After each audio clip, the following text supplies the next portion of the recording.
If today was your last day, what would they remember? One day, someone will say your name for the very last time. One day, the colors in your photo will fade. The only thing that will remain is your legacy. Right now, you are writing your legacy, but are you writing it intentionally? This video might change the way you live forever. Most people don't leave the legacy they wanted.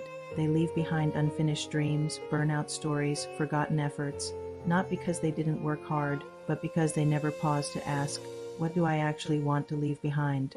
They were too busy doing, to reflect on being. I know this firsthand. I've built a reputation for delivering results, pushing myself and my teams toward big goals. I pushed harder not out of ego, but because I cared deeply. I believed if I carried more, others might step up too. But that unspoken burden turned into frustration. At times, I came off as harsh and blunt when goals weren't met. I was seen as motivated, persistent, and proactive, a driver of change. But without emotional intelligence, the impact I left behind was less than ideal. Reflection helped me see this clearly. Understanding why I acted harshly isn't an excuse to continue doing so. I'm here to build teamwork, camaraderie, and sustainable change, and that shift begins with me. No more excuses, only intentional action. Leadership isn't about your title. Legacy is about impact, about how you make people feel, the wisdom you pass down, and the choices you make when no one is watching. Here's the hard truth. If you don't reflect intentionally, your story gets written by others' perception of you. If you leave tomorrow, what part of your personality would your team remember most?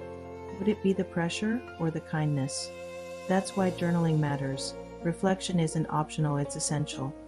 Here's a simple 3-step process to take control of your legacy starting today.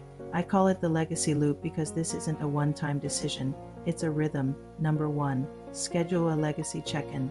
Set aside just 5 minutes every Friday. Open your journal, digital or paper. Number 2. Answer one question.